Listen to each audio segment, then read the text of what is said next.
So, but I wanted to say welcome to Life Writing Live for July 25th, 2025.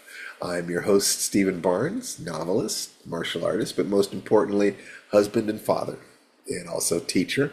In the creation of these different technologies, I'd like to thank my mom, who sent me out into the world not with money, because we didn't have any, but she gave me two things that were extraordinarily useful. One is the belief that I was lovable because she loved me.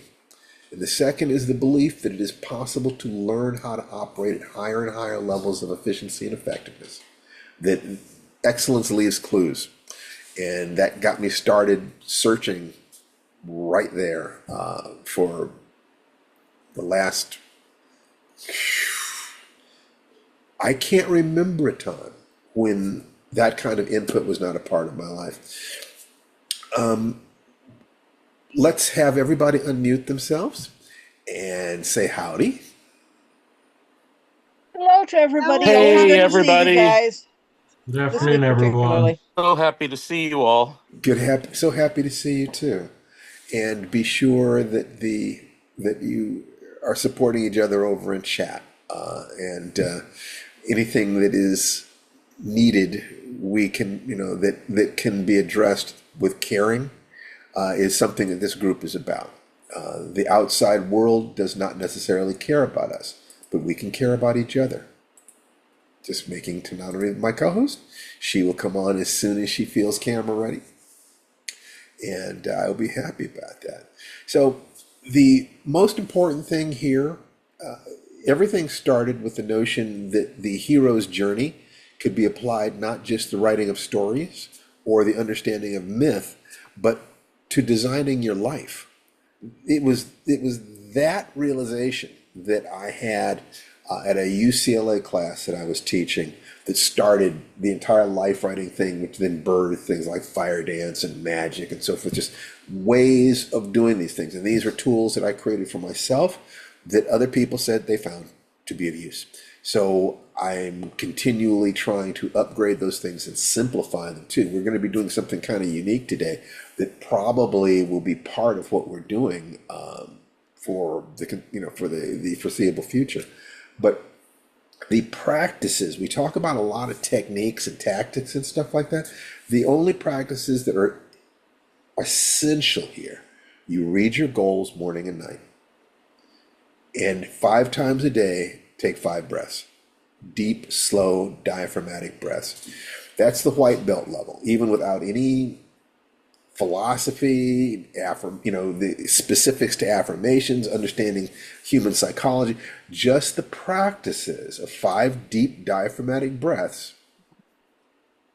5 times a day and rereading your goals morning and night will absolutely move you forward at a rate of 1% a week. That's what we're aiming at. Writers, I would suggest that you start with a goal of writing a sentence a day and a story a month. You just have that as a goal, and all you do then is to compare your results to your intentions, and you keep looking at what comes up for you. And if you find a lot of negative things come up, then you get to start looking into your beliefs. What does it mean if I don't write? What does it mean if I don't keep my word to myself? What does it mean if I stuff a story in a drawer instead of sending it out? Whatever that is, you are starting to look at the obstacles between yourself and what it is you're trying to accomplish. And it is in learning what those obstacles, when you really learn what an obstacle is, the problem will diminish. I suspect that when you have total clarity, you will not fight yourself at all, because you will only set goals that you know you can accomplish and you know the world wants. When you have real clarity about these things, that gets much easier. So if you can do it and the world does not respond to it, then you lacked clarity about what the world was. But if you can't get yourself to do the thing, then a little alarm should go off. Say, I'm running into another obstacle. Let me take a look and see what this is. And then there is a vast network. There's infinite information on these things now. I mean, you're not limited to a small town and what the local preacher or the old people in the village say about it. You've literally got the combined wisdom of all humanity to look at now and ask, how can I achieve this goal? For a lot of you, that goal will be writing, creating a writing career. Ah, and there's my good lady wife, Tananarive. There I am. And before we get too deeply into it, Steve, I thought, I don't know, we might talk a little bit about what's going on.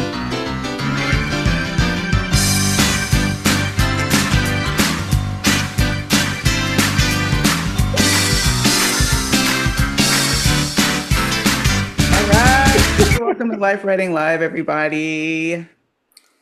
I'm your co-host, Tanana Reeve. And I'm the host, Stephen Barnes.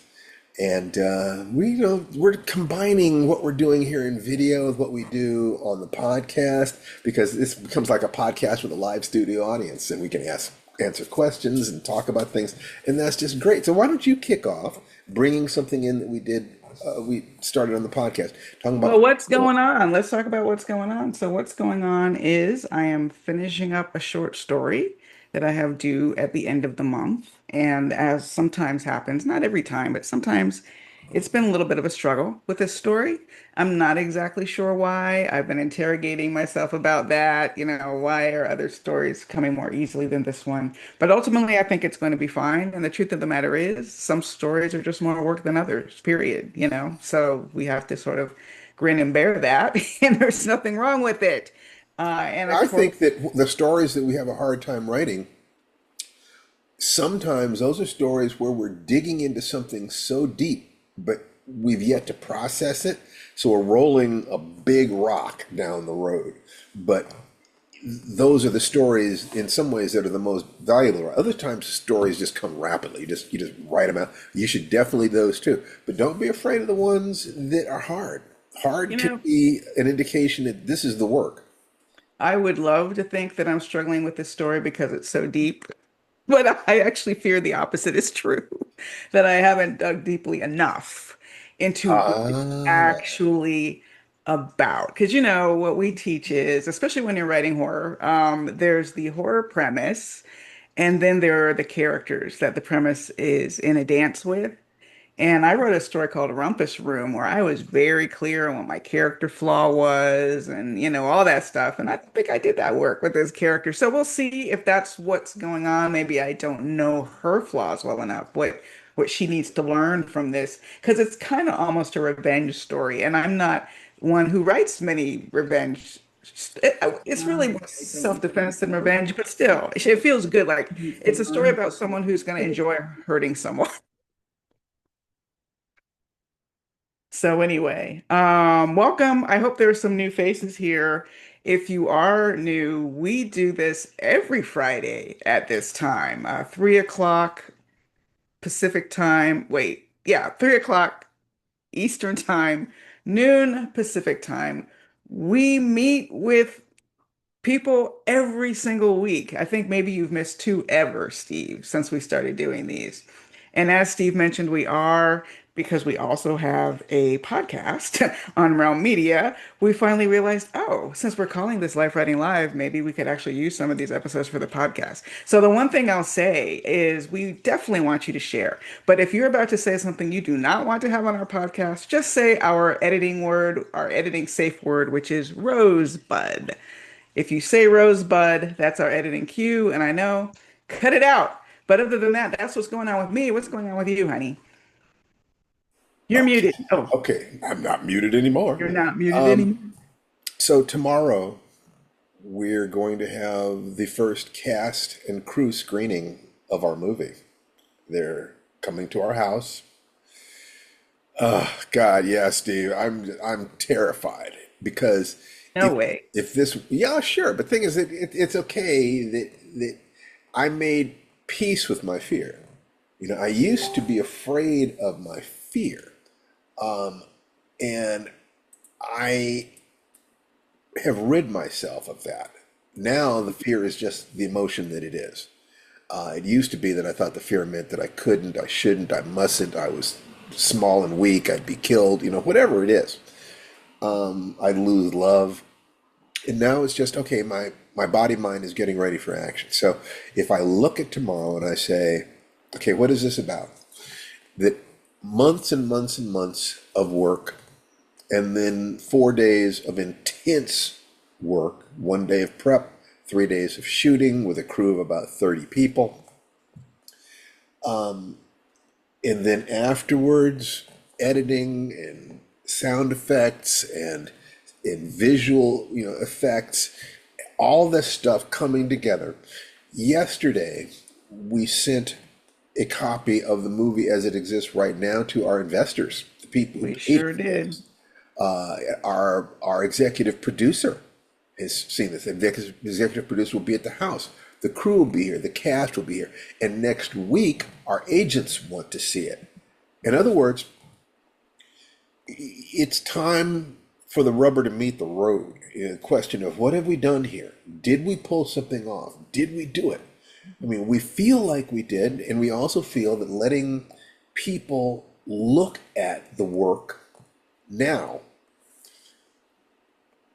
will give us the perspective that we need to make it even better.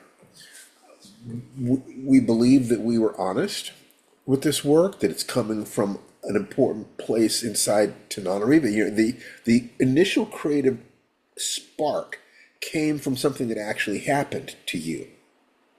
The the way the way we developed it, we were constantly asking, what does it mean to these characters?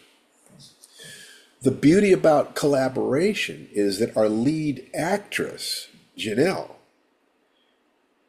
gave a subtext to one line in one scene that changed everything for me. It's like suddenly I realized something totally different, that there was a deeper and more direct potential thematic thread that we could follow, which then led us to reinterpreting scenes. So as we put these things together, we have a different idea of what the whole thing was about. Tanani, would you like to talk about that a little bit?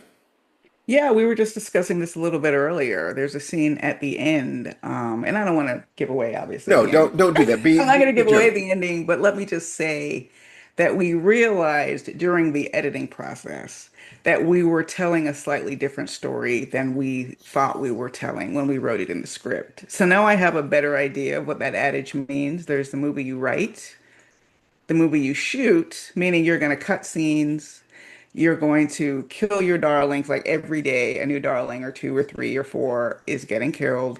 Um, and then there's the movie you edit, meaning like what Steve said about this actress's performance. I mean, that didn't have any influence over editing decisions, but it gave us a better idea of the deeper context of the story we had shot as opposed to so this scene at the end takes on a completely different tenor because of the scene the actress said earlier, and it enables us to reinterpret it and the audience to reinterpret it in a way that I think makes it more nuanced and makes it stronger than the Look, more sweetheart, standard approach it, we it might have did taken. influence some of my editing decisions because it's like every word.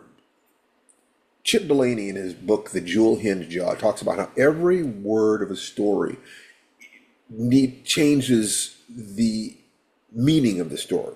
That you're looking for where does the reader's mind go when they hear this word followed by that word and following this word. The same thing is true of images. So if you have a succession of flat images, each of them produces an emotion by itself. But that emotion lasts from one frame to the other. It isn't just the persistence of vision between frames, it's the persistence of emotion. What do you feel when you see this? You're going to the memory of that feeling or the momentum of that feeling lasts until the next image. So everything we did, it's why do we need this image? What is this about? What do we want the audience to feel when they turn it off? Do we need this? Does this add to the emotion? Does it detract from the emotion? In some very real ways, each image then becomes like a word, except that it's also an entire world, because in one image you have background and foreground and sound, during each second of film. there's all sorts of other stuff going on. So whereas in a book you say the boy caught the ball, if you do a movie where a boy is catching a ball, you're also seeing his clothes, you're also hearing sounds, you're seeing the background, you're hearing music. His struggle to catch it, you know, I Right. mean, You're you have suggesting to all block sorts of that too. things. You have to block the struggle to catch it. It's called the Jewel Hinged Jaw, Jay. The Jewel, Jewell, Hinged, Hinged, Jaw, Jaw. Someone asked, we have a live audience. This is Life Writing Live. So someone asked the name of that book by Samuel R. Delaney, and it's The Jewel Hinged Jaw. Yes. So I, you had a feeling, you had one feeling about what the movie was, and I had another feeling. Now, if we'd talked about it, we would have gotten on the same page immediately, or we would have made a deliberate decision to have a binocular view of this because life is complicated. But as we've watched it over and over again a dozen times, the realization that the last image in some ways contains the meaning of the film. It influences the way you want people to feel when the lights come up. And to that end, we've been getting simpler and simpler and simpler, finding what is the simplest road between here and here. And Tanari and I have some hysterical ideas about the simplicity of the story that I don't want to say right now because I want you to be able to enjoy the movie. But tomorrow is one of those crossroads. I mean, I think that, I've said this before, that a lot of times in life, you look back and realize that a particular incident, a particular action, a particular gathering, a particular opportunity was the one that could have changed your life for the better. And that if you had only realized it, you would have brought your A game. You would have been much more aware. So I'm trying very, very hard to realize that that kind of thing is true in the making of this film, that it's one of those potentially life-changing opportunities, and that tomorrow is one of those potentially life-changing moments. We had a very specific conversation today with numbers and timelines about what could happen, what would be our best conceivable result, and then what can we do to facilitate that result. So asking ourselves what's going on, it's all these different threads, a lifetime of work and watching movies and writing and teaching and connecting with this fantastic woman who is in my life. And when I saw her, I thought to myself that a soulmate is somebody who, when you meet them, you can feel a door to a particular path in your life open. And I looked at her and I saw her energy and her aliveness and her intelligence. And I thought to myself, oh my God, could be transformative for me. The only question I had was, could I be transformative for her? Could I be good for her? I don't know. I can't say that. I knew she'd be good for me. I knew that this was something that I wanted, that there was a possibility. You've been great for me, sweetie. We've we've Oh, we've grown and learned and accomplished so much together. And it's like love we you, were saying baby. yesterday, it's been an honor. It's been an honor working on this film with you. It's been an honor discovering this part of ourselves that we really didn't understand we even had within us. I And never knew that I was a director. I did right? not understand it. I've gone from the, oh my, what even is that, to the understanding enough to be terrified of it. Oh my God. To being in the middle of it. Okay, I'm in the eye of the storm. I just have to just do what needs to be done and pretend to be calm. I pretend to be calm. People believe I'm calm. To, to the part of my Make it mind that till you says, make it, baby. well, but here's the whole thing. That the next step after that was, oh, anybody can do this. I literally, no matter how good that movie is going to be a part of me that just kind of says, well, I guess anybody who had this opportunity to be able to do it. Yeah, There's not nothing true. special Not true. about But the. a lot of people do have the skills and just don't realize it, just like we do. Well, I think it's the sickness of going directly from I can't do it to I did it, but it doesn't matter. It doesn't say anything good about me. There's no reason for me to have any more confidence because anybody could do this. So Yeah. you skip over the very thing that the creative part of you wants and needs. It's that Buddha baby energy, that earth below, heaven above. No one in the world like me. We all want to feel we did something special. We did something good. I'm a good boy. I've tried. I've worked so hard. This is a good thing. Look at this good thing that I did. That feeling. If you don't let yourself have that feeling, why should you keep trying? If you never give yourself that reward, why pick up your pen? Why turn on your word processor? Why write a script? Why try to convince a studio to give you a shot? Why go on that set until all these people whose lives revolve around developing and expressing technical skills, and they need, it's like they all know a job to make a sailboat work. You're the captain of the sailboat. They want to know where are we going? What's the destination? Do you have confidence that we'll reach that shore? Do you love us enough to protect us? Would you protect us before you protect yourself? Would you go down with the ship, in other words? And if you look at Sun Tzu's The Art of War and a number of different things, that when the leader knows what needs to be done and gives everyone the right job and acknowledges them for that, and then protects them and gives them rewards and makes certain that they are doing this for their reasons, to move their families forward, their careers forward. They're offering you their hearts for a little while if we can all move forward together. I will not dishonor the gift I was given of this opportunity, the gift I was given of this wonderful woman in my life, the gift I was given of a strong son who is working so hard to be part of this movie and a part of this company.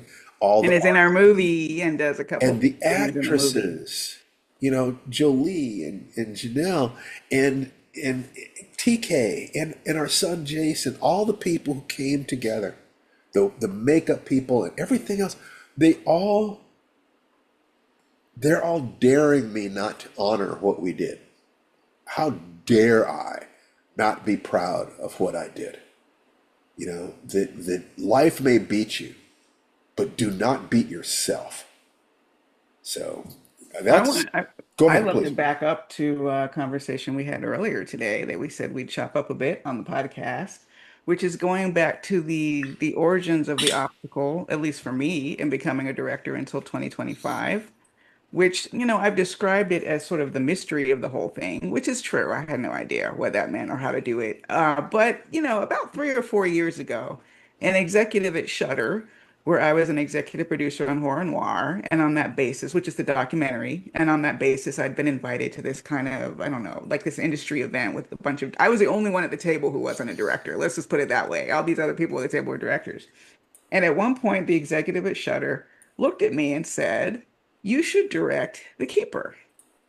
I was so in my mystery and my fear that I think I've told this story. What blurted out of my mouth was, "Well, shouldn't you have a more experienced director? I don't know how to direct." I mean, that's an honest thing to say, but it's also not necessarily a productive or smart thing to say to an executive. And he went to the bathroom and I was kicking myself.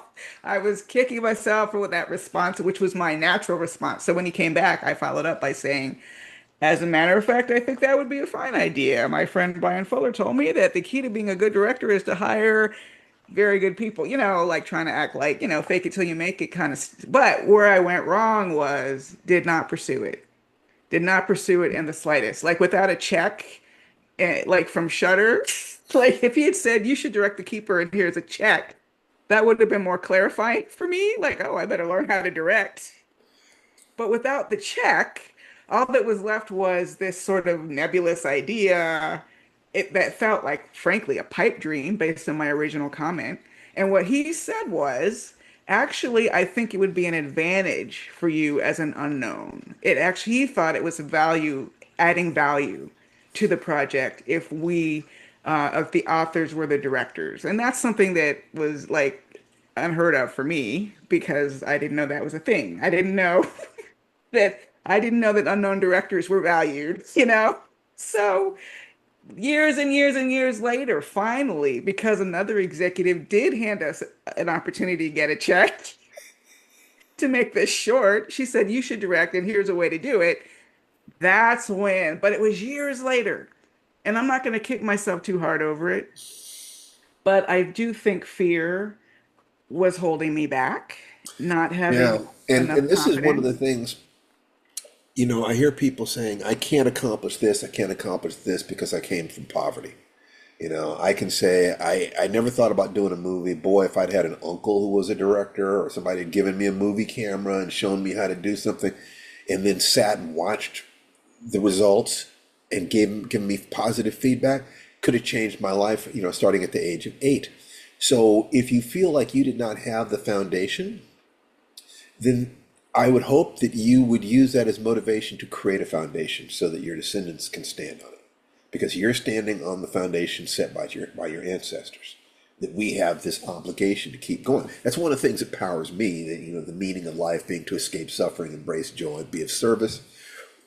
You can actually motivate yourself to create your dreams by remembering that there is a younger version of you who is watching what you're doing and looking for a path through the woods, looking for a path across the river. If you can drive yourself to find out where the rocks are under the water or the path is through the woods, the next person that follows doesn't have to get wet. They don't have to get eaten by bears.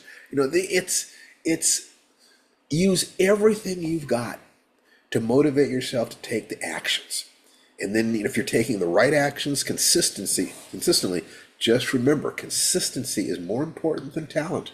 That's true. A lot of Persistence people who are is the talented fall most by the wayside. important thing to be constantly working at it, but it has to be persistence at the right things. Yes, that is true. So you have to have mentorship, you have to get your ego out of the way and be willing to learn.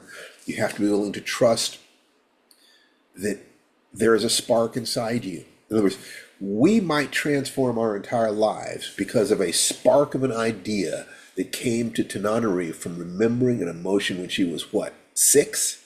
Yeah, between 6 and 8. And Yeah. every time I see that moment recreated on the screen, it's so weird, you know. But yeah, it looks exactly how it felt to be that kid. Yeah, You I know, see. And then you've got a moment of truth there. All you yeah, have to do then is be sure that the image and the sounds and the performance triggers the emotion that you felt in the original event. And you yes, have a moment of truth in there your it movie. is. There's some truth in your movie. And then all you have to do is try to bring everything else up the same way. Now the same thing is true in short stories and novels. That I will write a first draft and then look for what is the most honest sentence in this entire book. Why is it more honest? And then begin to compare everything else with that. You tend to go one page at a time. What is your polishing process when you're making sure that that page is right before you move on to the next page? Rereading what I did before, which is the easiest way for me to get into flow state, you know. So at least I'm rereading the paragraph that came before. Sometimes I'm rereading several pages that came before to try to find the rhythm of it. Like it's a merry-go-round you can jump on and you like catch that rhythm, and then it's editing down excess language.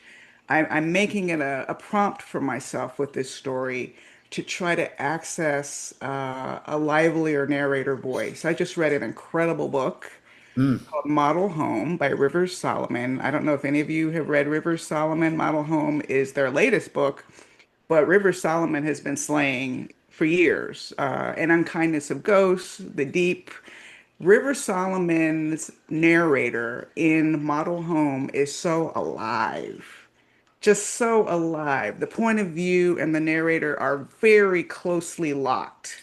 So I'm making it a prompt, not to write like River Solomon, because no one else can write like another writer. I mean, not usually, but to free myself to create a narrator who is livelier than the last story I wrote, say. And I don't know how to describe it aside from lively. Hopefully, it'll come through in the writing. And then my challenge is not to be too precious or self-conscious or obvious about what I'm trying to do. And it just has to sound like me. So that's kind of, I think, part of why I've struggled with the story a bit is that I'm always challenging myself, right? I never want to write the same story over and over. I never want to write the same narrator over and over. And the more you write, the harder that gets. Well, I think that it never gets any easier. Yeah. That you have to keep going deeper and deeper and deeper, but there's always further to go. If you ever get all the way to the end, you have achieved something that is so remarkable that if you're not sharing it with mankind, you're cheating. I mean, It's a cheat. So, it's a, Steve, it's a earlier cheat. today, we talked about a prompt that we wanted to share Yes. with the So group. that's one thing that we want to change today as we bring the different worlds of what we're teaching together and try to simplify it.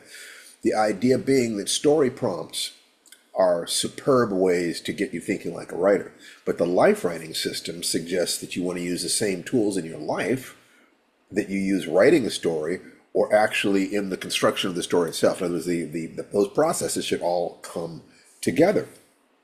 So I started experimenting with what happens if you use the same prompt for your story and your life. What would happen? So I'm going to post in chat. For those of you who are here in live, you can see it in chat, and then we'll read it out for those of you who are listening. Absolutely. And we have 5 people watching over on Facebook, by the way. So, Great. So, yes, okay, I love doing life so writing here it live. is. And And you all will have to think about this too, because some of you will be offering your answers to this prompt. that's right. So, Tenori, would you read that? The prompt is, what's one quote unquote necessary evil? Either a task or a conversation I've been delaying. So I'm How gonna would you take this and turn it into a story prompt? um I wasn't prepared to talk about that. I don't know. I was gonna talk about Okay, we'll my talk about whatever you want to. I didn't put you on the I'd spot. have to think about that to tell you the truth. How would I turn that into a necessary evil? Well, actually, I mean, the current story I'm working on doesn't exactly fit into that framework for my character because yeah, Is I there don't any know that I can challenge that answer your it. character has not been accepting? Um, Maybe her power, let's say. So let's say the story is about her reclaiming her power. And by the end of the story, especially given the revenge aspect, it's not even revenge. It So literally is.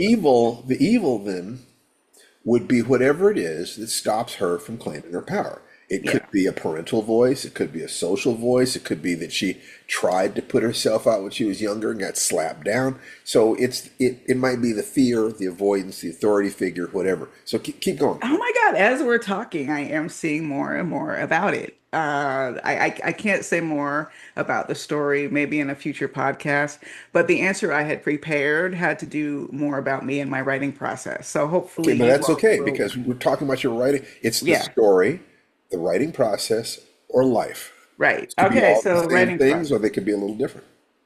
I have a book that I think is coming out next year called Bear Creek Lodge, which will also be with Saga Press. I turned it in May.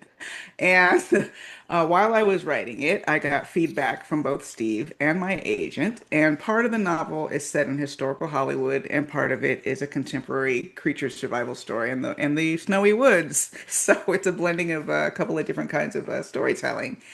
And because I didn't want to write a 1,500 page novel and I was trying to sort of decrease the amount of time in the historical chapters, I had kind of glossed over a moment that happened backstage during the shooting of Gone with the Wind in the late 1930s.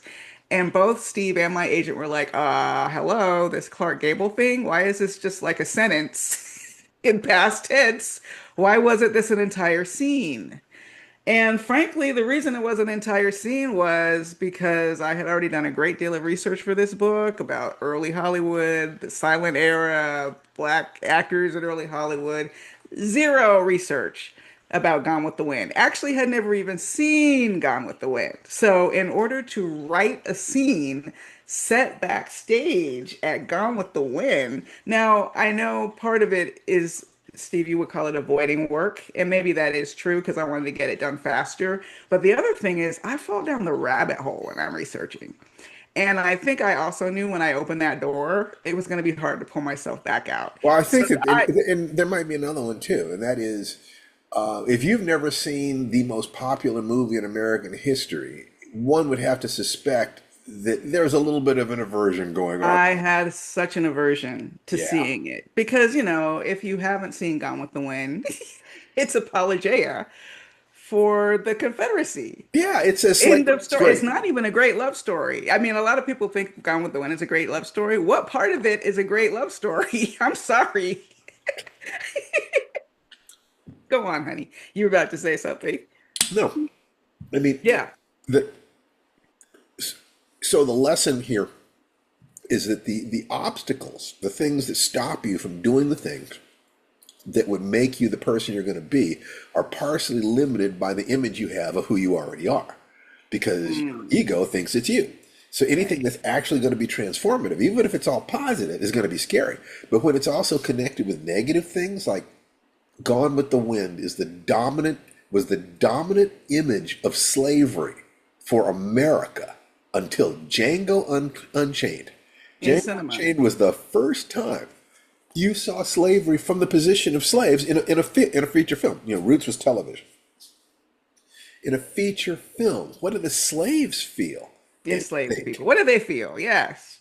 So if the opening crawl on it makes it clear that the slave culture was a beautiful thing, and it is that wonderful culture of masters and slaves, of cavaliers and their ladies, but it's a civilization that is gone forever. It's gone with the wind. That's the And title of the and and and movie. and remember, Hattie McDaniel won that. She was the first black woman to win an Oscar for the best supporting actress in Gone with the Wind.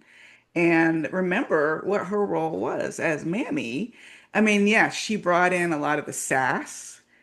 She doesn't sound like someone who's going to take any guff. I mean, that was part of what Hattie McDaniel, the actress, brought to the role. That was something that she had established in previous roles, and it was perfect for Mammy. But remember, slavery has been ended, and she's still there. I never saw her take a check.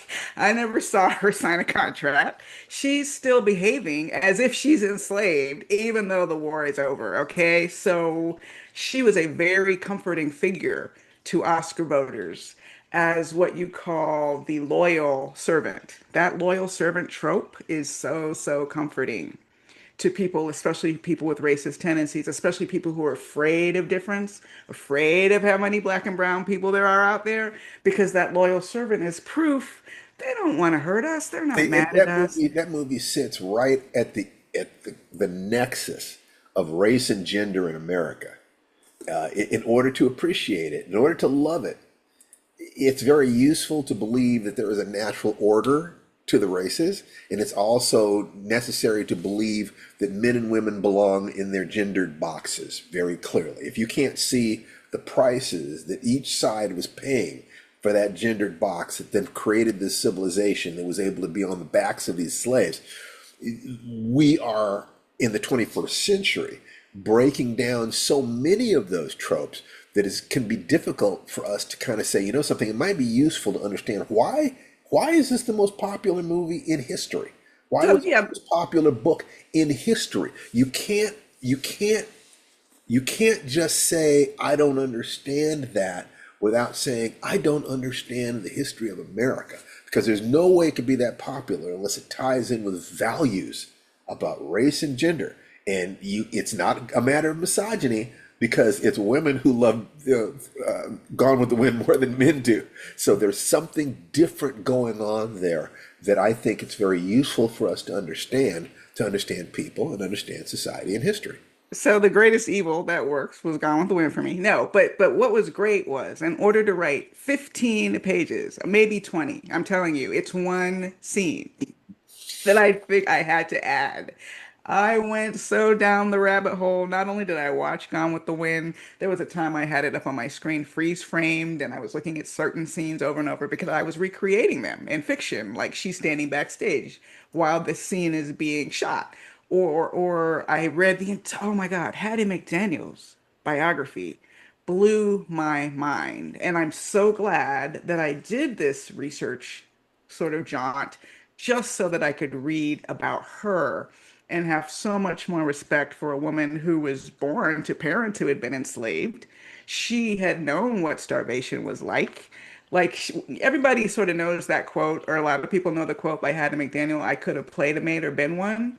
What I didn't realize was that she meant it literally. That literally between jobs in Hollywood, she had to work as a domestic. So when people sort of criticize her for maybe, quote, not pushing back, like her stories about how Butterfly McQueen was from New York and she was a little more militant, and Hattie McDaniel was telling her, don't make too much noise or your phone will stop ringing. And we can sit and judge all we want in 2025. But that woman was trying to make sure she could put food on her table and that she could continue to work. I mean, like it or not. So I read about the geekiest research moment was a book I bought that was a day by day chronicle of the events around the filming of the movie, including newspaper articles that came out about it, scenes that were shot that day, which director was working on it that day. I mean, it's a whole, like any of you who have Okay, studied Gone with the Wind I and the gotta making of ask you a Gone, question.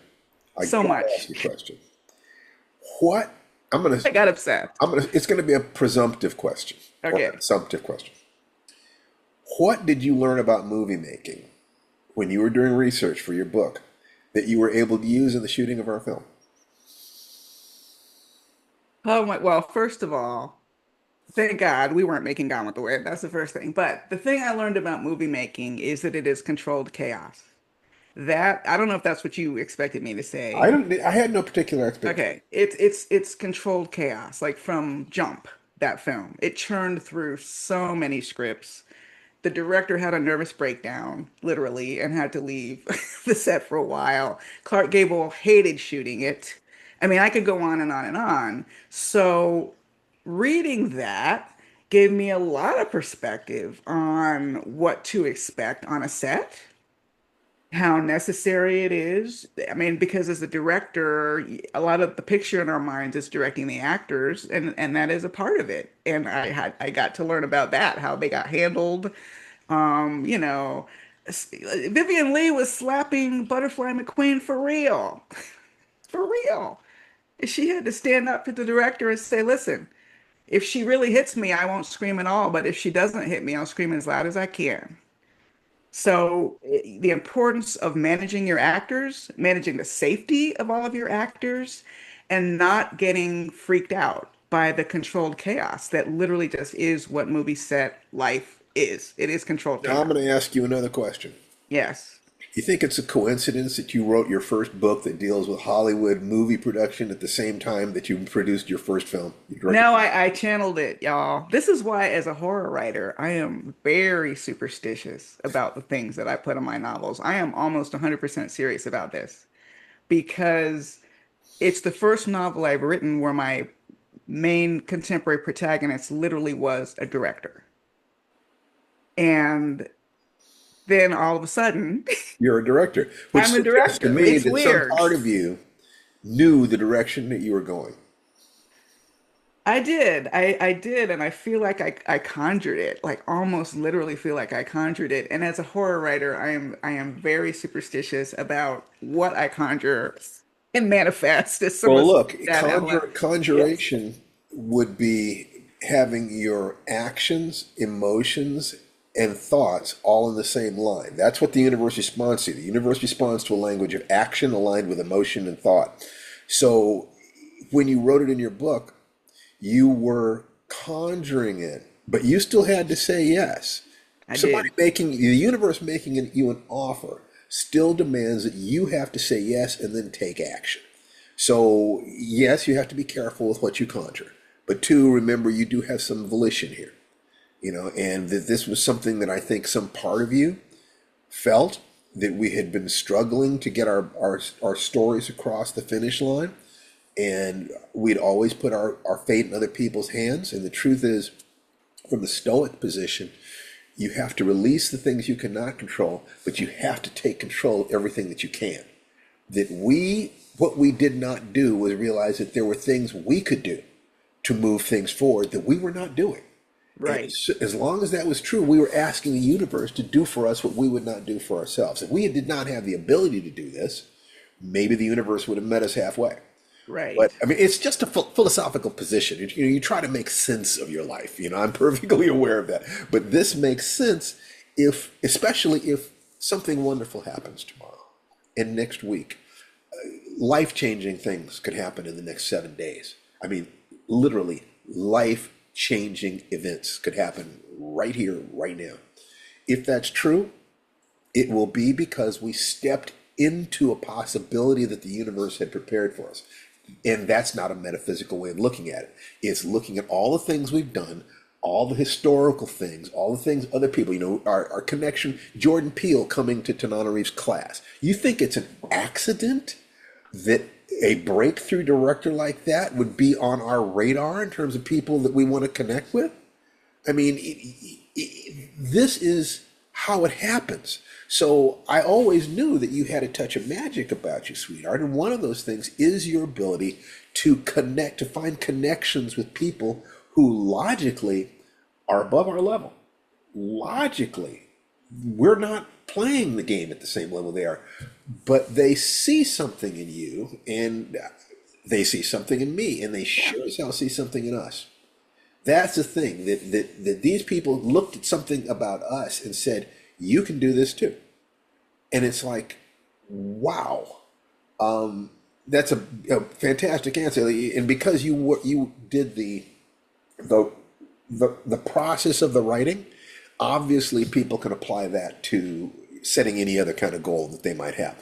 But let's also take a look at it as a story prompt. And all you have to do there, the easiest thing to do, will be to take a look at your life at a time when you did not accept the responsibility for facing something that frightened you.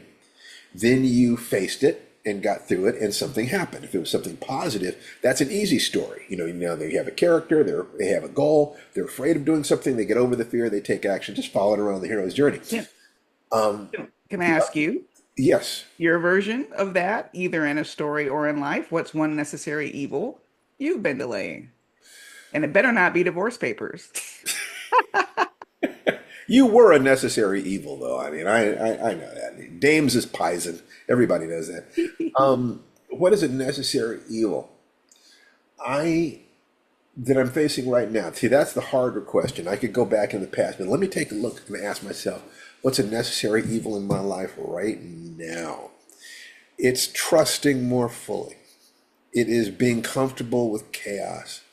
Mm. I'm a control freak. I want to control every piece of things. And you, my dear, are a carnival ride. There's no way I can't control you. I wasn't supposed to control you. That's not my job. My job is to love you and protect you. It's having faith when I don't see a way to do something. I have to remember I have a partner who sees and experiences the world differently. And that when we sit down together, things happen that are bigger than I am. You know that I need to surrender more deeply to what it is that we are. And Wow. it's not easy for me. But I know that if we're going to get where we're trying to go, that's what I need to do. I need to trust my heart that saw you and gave me the same sense of, oh my God, that I got the first time I saw my karate instructor performing. I want this.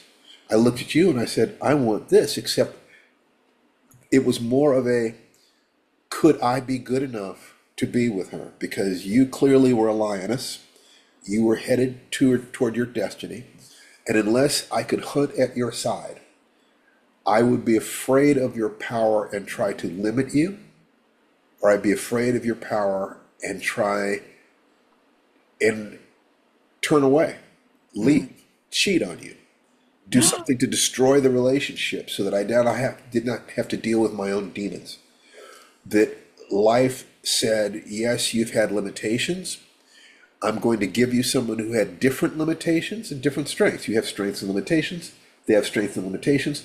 What happens if you compensate for each other's limitations and reinforce each other's strengths?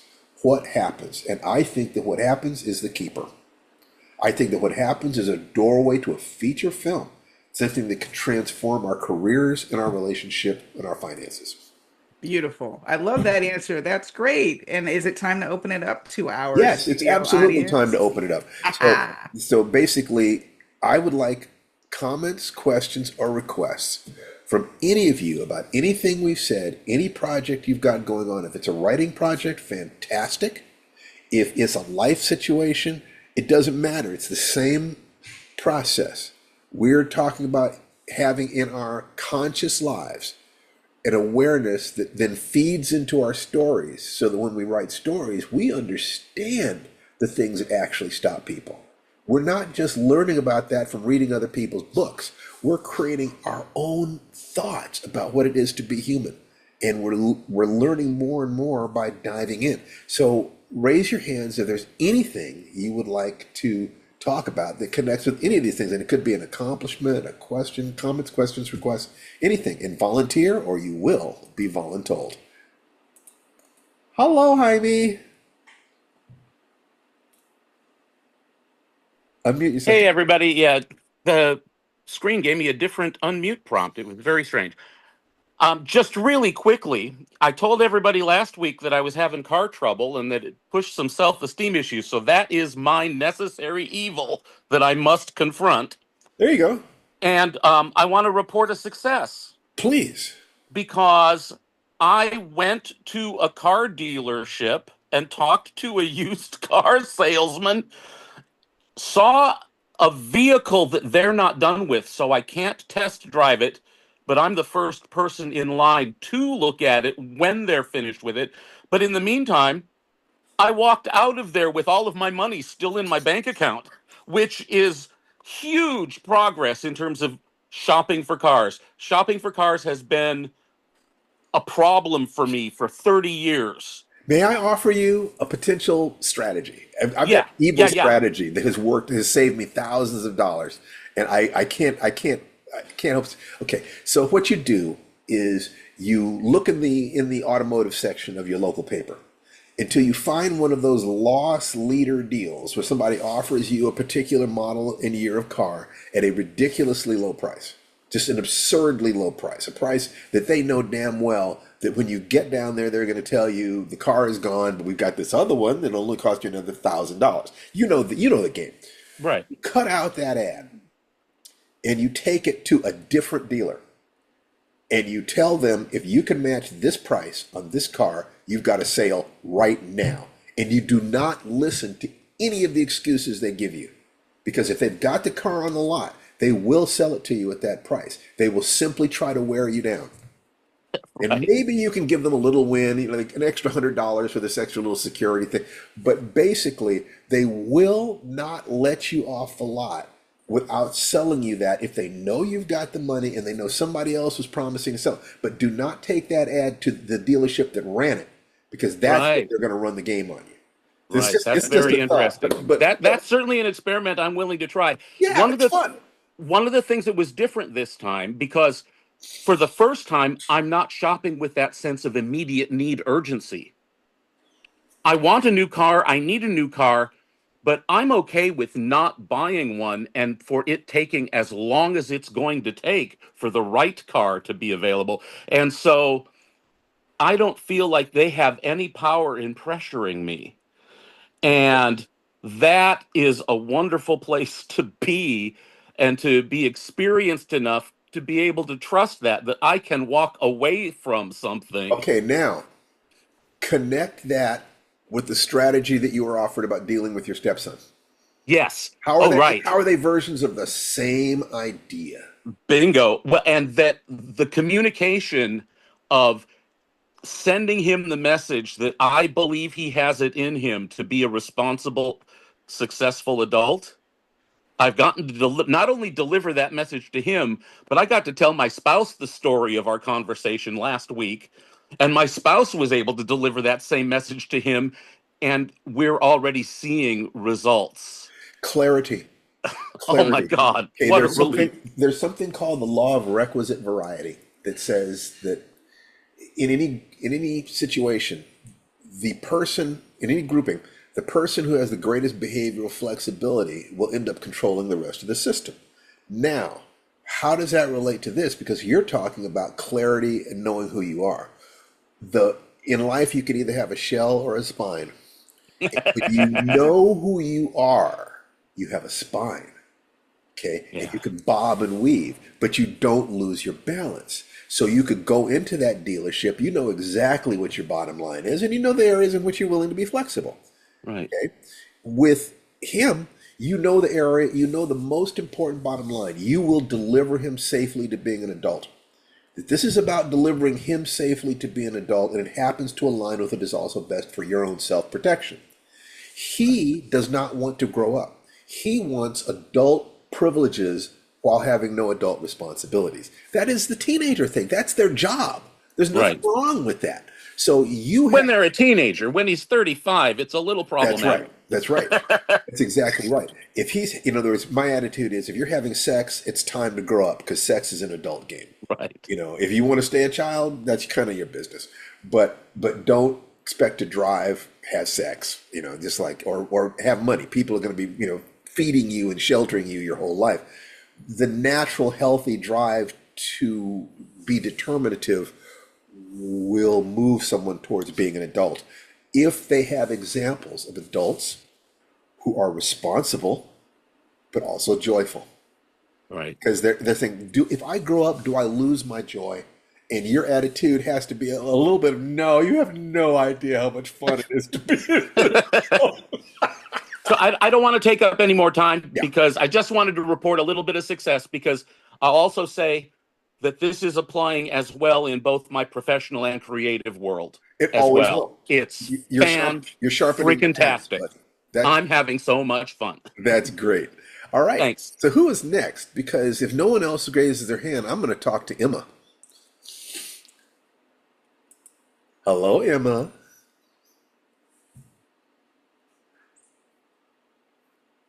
Unmute yourself. Oh, you're muted.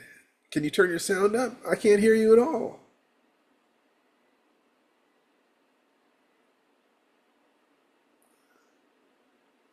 I'm sorry. Emma. Let me see. Emma Rose. No, it's not saying you're muted. That happened last week, and someone just had to sign out and come back. So Yeah, maybe why don't you Emma, sign out and maybe you come try back? For that. some reason, your microphone isn't picking up. Say testing 1 2 3 4. Yeah, I can't hear you at all. So try. You could try that, and we will try to come back to you. If you have a question for us and you want to put it in chat, I'll be happy to address your question. Okay, so let's see who else has a question. Let's say Nikki Ruse. Oh, wait a minute. Avalon Jacka has her hand up. And okay, so let's turn on your thing spotlight. Hi, Steve. Can you hear Hi. me? Yes, I can. Okay. I just wanted to throw it back to last week, because you had asked a question, what is one small thing that I can do today that will make the universe say, wow, she's serious? And I couldn't chime in last week because I was working on some work things, but I wanted to say that in that moment, you gave me the inspiration to look at my list of deadlines that I had for short story submissions.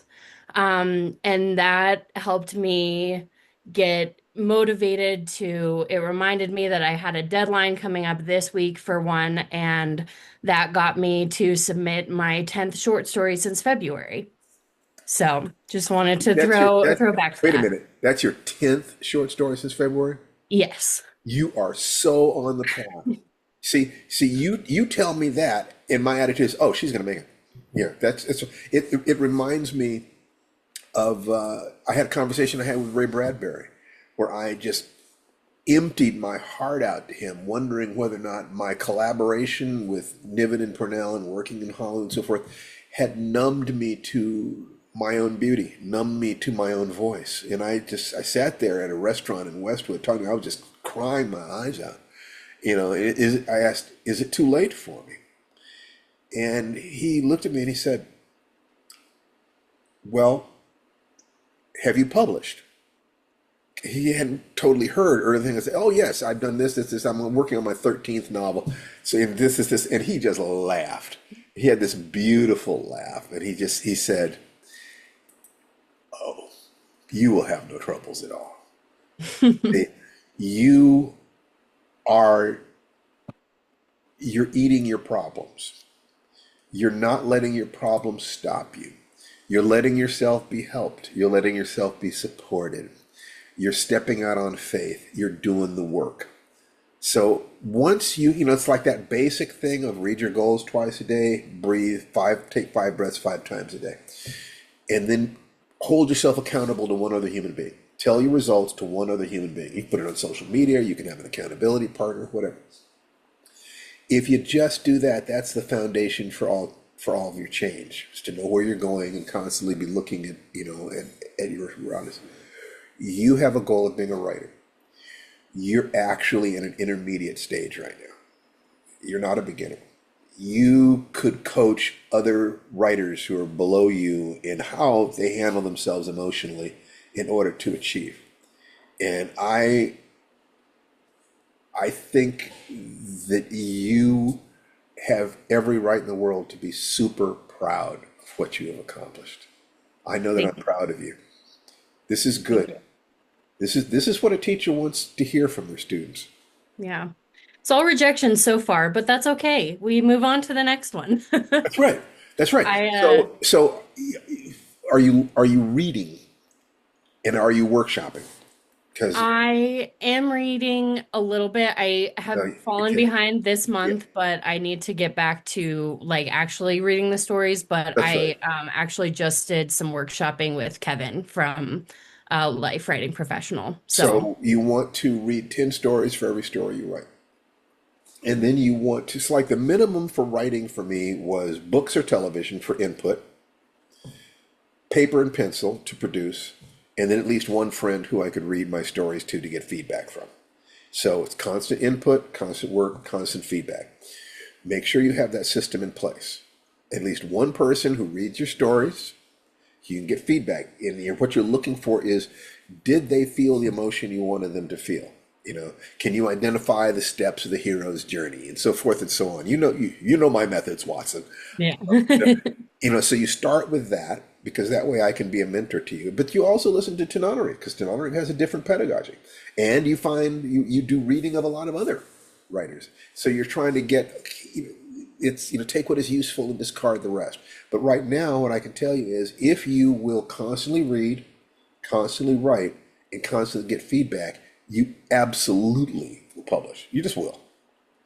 Good for you. Yeah. Thank you. All right. Bye bye. All right. So Emma Rose, unmute yourself. Speak. Okay, can you hear me now? Yes, I can. Hey, yes, we can.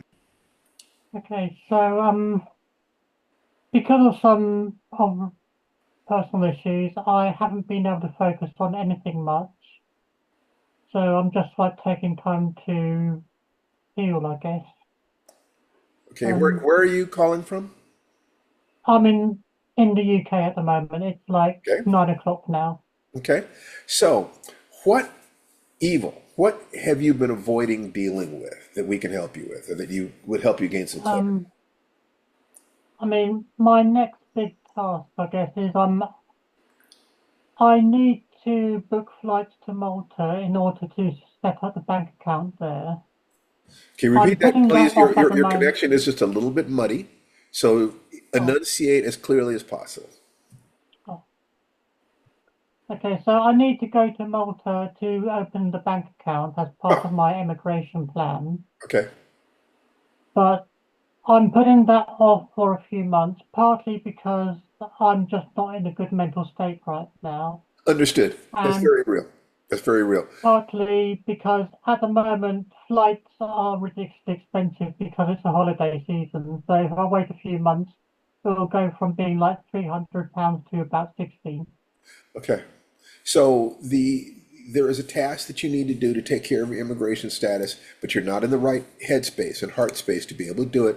That's fine. So what you can do that is part of this basic thing we're doing is make sure you're doing the breathing 5 times a day. Okay, Mm. this is important because you're engaging your physiology. When you move your body as if you are calm and confident, your brain believes you're calm and confident. So you don't Don't try to think your way through it. Breathe your way through it. Move your way through it. Get into your belly brain. Breathe 5 times a day, and your goal is, I will go to the bank on such and such a date. So you set a date on the calendar. This is the date you're going to go to the bank. Every time you think about that, anxiety will come up. You breathe through the anxiety until you feel calm. Belly breathing, that gives you, you go over to YouTube, you can read on how do I breathe for anxiety? How do I breathe to reduce anxiety? And you will learn things. We can give you suggestions, but it might be better for you to hear those suggestions from, a variety of different people until one of them is putting it in the way that makes sense to you. But no matter what you do, be sure to forgive yourself. Be sure to love yourself. If you can develop a little bit of a sense of humor about it, say, I'm still too scared to go in. That's okay. Let me keep breathing. You don't have to do it today. You don't have to do it tomorrow or next week. Eventually you will. But you can actually use this thing that you can see, the bank. If you increase your ability to deal with stress without it becoming strain, you'll be able to use that in other arenas of your life that are hidden to you. There are all sorts of other things that are not as clear as this, where the same thing has been true. So by dealing with it in one arena of your life authentically, you're dealing with your life as a whole. Now, are you a writer? I do some writing, yes. Yeah. If you're a writer, If you remember that map that I made, I do actually have an accompanying travel guide that I'm working on for it. well, it would be So, very easy for you to turn that question around and either say, I write a story about a woman who's afraid to go into the bank. Right? You actually write that story. Okay? Or write a story about a woman or a person who is dealing with some issue that you had in the past that you got through. If you look at something in the past that triggered fear for you and you got through it and got a positive result, perfect story. And by writing that story out, you will understand yourself better and more deeply, and it will help you to deal with the next challenge. So that's another way of, that what's going on in your life is the very fuel that you need to move your life forward. Wherever there's a feeling, an emotion, there's something to learn there. Okay? Well, I'm glad that you're here today. mm, yeah, I guess I just needed some company and um, Good. mm, Good. We all need that. We all need to mm. feel that we're connecting to someone. Is there anything? What can we do for you? Um, I don't know. I mean, I did like contact my doctor about mental health services with whatever that's going on, and If you they have, basically said we're overbooked. There's no space available, so we can't help you. you So always that was want to have the best circle of advisors about health yeah. issues, mental, emotional, or physical. And I strongly suggest that because there are people who will talk to you about these issues over the internet, over phone, over Mm, Zoom. So you need to find someone who is a professional who can help you with that part of it. Because I'm a coach, I'm not a doctor. So a coach is somebody you mm, go to because you want to run faster, not because you've got a broken leg. So you get your leg healed by the doctor, and then the coach can help you get your stride and mm, strengthen your muscles and so forth. So the general suggestion to breathe is a safe suggestion. I can't go further than mm, that because it would be irresponsible of me if you don't have a circle around you of people to support you and love you and give you the kind of advice that is actually going to move you toward the joy that you deserve. So I'm happy to be part of your circle, but I want to be sure that you're also getting the other resources you need. yeah. So the one thing I can say, breathe. You commit 5 times a day, just 5 breaths 5 times a day. And in all likelihood, if anxiety is a problem, you do not breathe diaphragmatically. You're probably breathing up in your Mm, shoulders, up here. So go to YouTube or something like this and look up diaphragmatic breathing for anxiety and follow their directions. 5 breaths, five mm, times a day. And you will actually, and then make sure that you have goals. And if one of your goals is immigrating, then that's one of your goals. I move to such and such in 3 years or 1 year, whatever it is. Your body, I walk for an hour a day, and in terms of your emotions, I meditate, I see a therapist, I connect with my friends, I come to Life Writing Live and get some love. So if you have those goals in all three arenas, you're going to be safer than if you don't look at the fact that there are things that you desire, that your heart really wants, but you don't quite know how to get them. You're human, darling. Yeah, one of my big problems as well at the moment is just getting to sleep Is doing what? because The problem is what? it's just falling asleep. Falling Because asleep. when when I go to sleep, normally I just try to clear my mind, but once my mind is clear, then I start thinking about what could I have done differently to save his life. There isn't anything that you could have done. You cannot control things outside yourself. All you can do is control yourself. And after you can control yourself, maybe you could do something for somebody else. But no, that's the thing. To interrogate that question is a valuable thing. There really wasn't anything you could do. And that's one of the terrible and beautiful things about life. It's not your responsibility, no matter how much you love him and no matter how much you wish you could have helped. But to admit that there was nothing I could do is to admit that I'm powerless. Admit that you're what?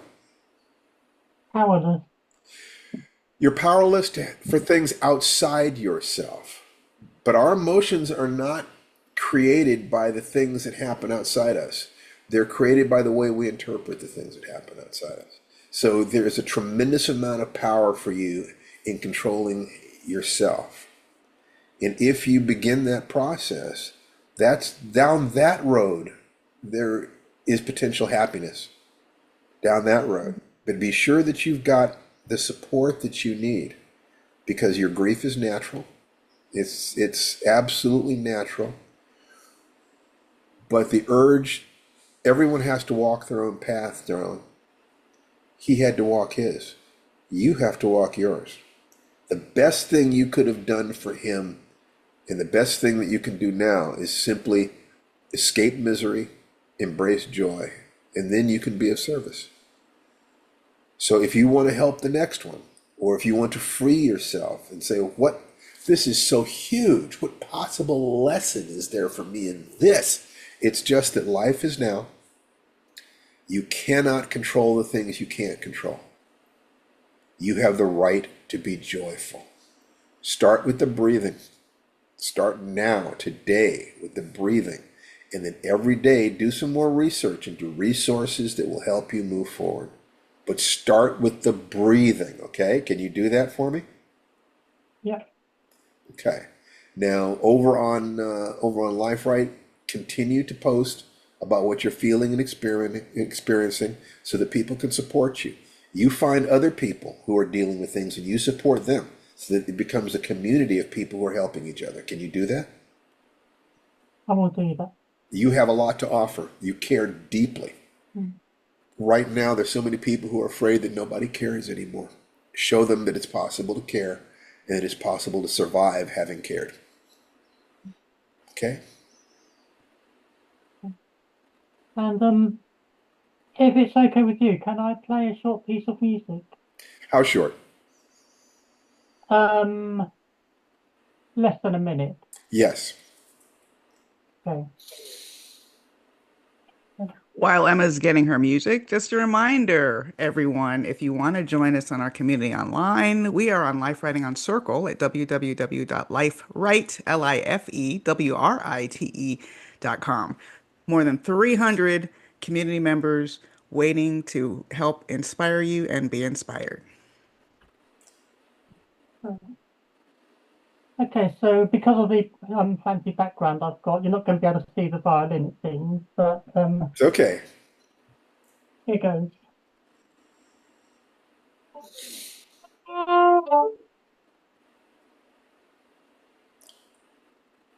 Something happened to the sound.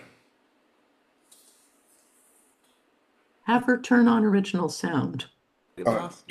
Turn on original sound on your computer. Oh, Do I need to change my audio settings? I I, don't know. I've got it set as original sound for musicians on. I'm Now, not sure if one I need to thing, do something different. if you find that you can't do that, what I would like you to do is to Yeah, record a video of yourself playing that music and post it on Lifewrite for us. Would you do that? I'll do that. Yeah. I would like very much to hear it. Okay? Okay. Okay, thank you very much. Um, what we're doing here is preparing ourselves, having just a moment to be alive and aware and present. We're not here to be perfect. We're here to be present. Nikki, hello, Nikki. Nikki, Nikki was sharing in chat and now got called into the classroom. there she is. Can you guys hear me? Yes, I can. Okay, I'm gonna step out for a moment. And share that I'm actually in my mom's hospital room right now. So no, it's okay. So that's why I wasn't quite I see. Well, I'm glad clear. you were able to join us, Nikki, and sorry for where you're going through. How can we serve you today? Honestly, I think my biggest issue right now is focus, and acceptance. So like the short story that I started, but then put a pause on, I realized the two characters rushing around is literally me and my younger sibling doing what we do as a family, which is always late to something. But this time it's like we are about to be late to our mother's funeral, and just recognizing that I'm already preparing, but the grief is still so overwhelming. So first of all, it sounds like you already know what you need, what the situation is, what needs to be done. You're just looking for the right ways to do it. So you have two things here, sweetheart. First of all, I'm very sorry that you're going through this, and it is one of those times when you get to demonstrate to yourself and the world who you are and what you're committed to being. Okay? You make sure that you're doing your breathing, and make sure that one of your goals is taking care of whatever external things need to be taken care of here. That this is your time in life, just as every set of ancestors going back to the beginning have dealt with end of life issues and losing the things they love and their own mortality. The writing these emotions down in a journal will serve the function of helping you process them, and also creating an encyclopedia of emotion you can tap into for your writing for the rest of your life. All you'll have to do is open, so I don't know what I'm going to write about today. Open the journal, go to any page, boom, there's going to be a story idea. Because stories are always going to be about people at growth points. There is nothing that helps us grow more than seeing our parents age. That strips away the illusions, and we get the meaning of life in the same way that if you have a baby, the first time you held that baby, you understood something about life that you had no idea about before. You thought you understood, you did not. The same thing is true about the death of the parent. You are in life. This is the stuff right here. And if you get it, you get to protect the next generation as well as honoring the people who brought you to this point. Now, so that question is, did they do the job in raising you? Did they do the job? To the best of their ability. That's the answer right there. Okay. Okay. That's been part of the process of recognizing. And as a parent, I know that my son may come to this point one day too, recognizing where the shortcomings are and were, and then still working through healing through that while still holding grace. and being responsible, and then being the oldest, being responsible. So it's like so much on So me. all of this goes into your journal. That you write all of this down. And then I would suggest that from just gush it out there every morning. You're writing down everything that's in your mind, everything that's coming up. This is the real stuff. There isn't anything realer than this. This is as real as it gets. So if you will write it down and then pick something from there and write a story about that, you have, just like Tananarive did with the story about her grandmother dying and the sounds, and how this has been a transformative project because it was founded on truth. What you're experiencing right now is truth. And whether you're writing a story or simply formulating a philosophy of life to give to the son who is looking at you, and on some level he knows one day he's going to have to do for you what you are doing for your mother, and his son will have to do for him. How do I do this? How do I carry this weight? How do I survive? To the degree that you can show him that you can carry that weight and still escape suffering. How do we escape suffering? By loving. By being grateful for life. That, there's a Chinese expression. A happy life is grandfather dies, father dies, son dies. In other words, the natural order of life, as terrible as it is, how much worse would it be if you were watching your son?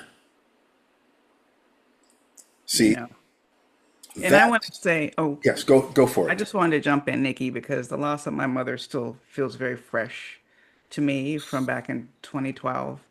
And I overstand what you are going through. And, the tools I tried to rely upon, my meditation app, talking to friends, writing even, it didn't feel like it was enough in the moment. So Right. don't be surprised if it doesn't feel like enough in the moment. But what And matters that's is what's happening. you That's what's will, happening. It you doesn't feel will, like enough. even though it doesn't feel like enough, it will help you get through. Just believe that you can and are getting through. Every day you are getting stronger in ways you don't even know.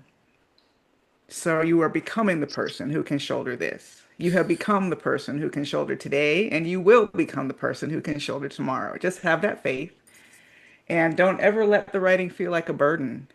Don't expect that you should be able to, like, there were times I could escape into my writing sitting at my mother's bedside and I could just zone out, baby. And then there were many times I could not. So there's no one way. There's no one way. Just trust you are on that path. You are doing this and you are going to be okay. Thank you. And you're going to stand on your mother's shoulders and become a better mother, because you will see further, and you will help your son understand, so that when his time comes, he will see further than you saw or your mother was able to see. That if you see the flaws, that you say, this is just the work. This is what we're going through as human beings, and this is my job as me. And I will honor my ancestors by remembering the lessons that they taught. When my father was dying, man, the cancer ate him up until he looked like the crypt keeper. It was awful to look at him. And I decided I can turn away from this and be afraid to go and see him, or I can freeze this image of him. I can burn this image of him into my mind. See, because feeling like you're going to cling to life forever is one of the things that kills your life. When the Stoics say memento mori, remember you are mortal, I said that this is the last gift my father has to give me. He is giving me the gift of showing me the end of life. I have my father sitting on my left shoulder at all times, reminding me, whispering in my ear, memento mori, thou art mortal. You're going to die too. And death does not lie to you. Life will lie to you. So, you'll be young forever. So when your joints start aching, it's like, where did that come from? But death is saying we are souls connected to corpses. That my mom used to say, only one life that still is, as soon as past, only what's done for God will last. That's her background. But the meaning is that the things you do and say should be in the light of the inevitable end of our lives, that we live for in this moment. There is pain, but there is not suffering. There's not fear of the future or guilt for the past. In the moment, there can be pain, but no suffering. And the meaning of life is to escape suffering, embrace joy, and be of service. So that when you're with your mother, know that you are performing a sacred service to her, the greatest gift her daughter can give.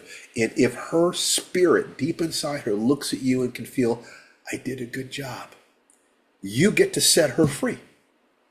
You step into this with strength. Step into this with power, as an incantation, as a witch of the line of your blood.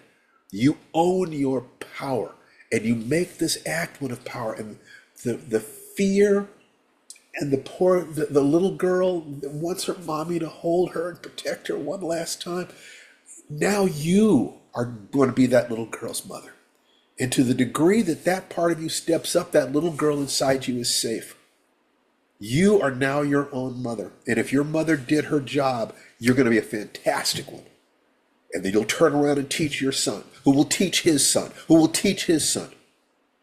And that is the flow of life. You write this stuff down. This is your doorway to being a stronger, better human being, by looking directly at life where most people cannot and will not until life is thrust upon them.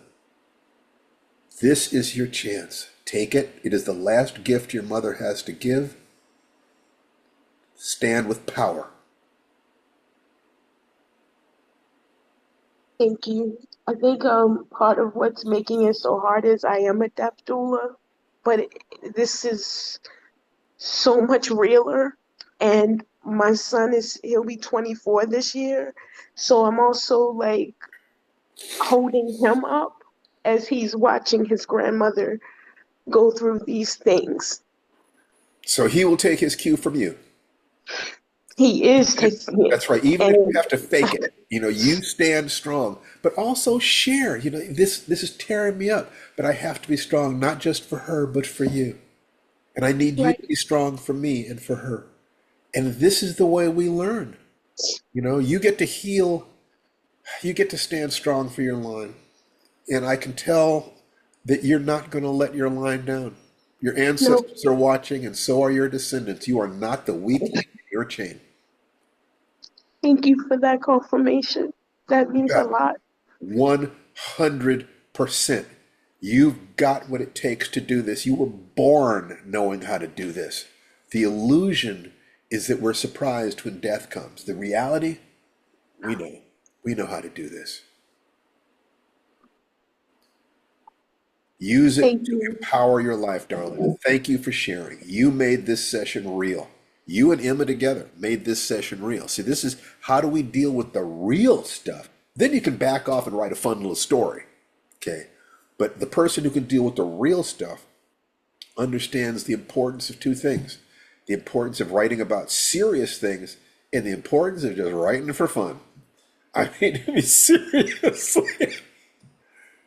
Okay? Okay, you take care of yourself, darling. Thank you. I appreciate you all. Thank you so much. You're so welcome. Okay, Tananarive, are you there, darling?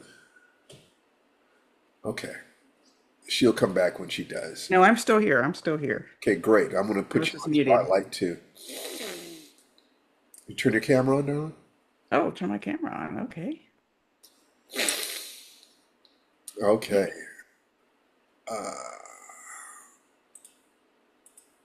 Add spotlight. Okay, so is there anything you wanted to, close this with? We remember that question. What was our question got answered in about a dozen different ways. It was what's one necessary evil I've been delaying? Couldn't get any more necessary or any more painful than some of the stuff that came up today. So we went all the way from talking about it in the context of the story to talking about it in the context of the death of a parent or a loved one.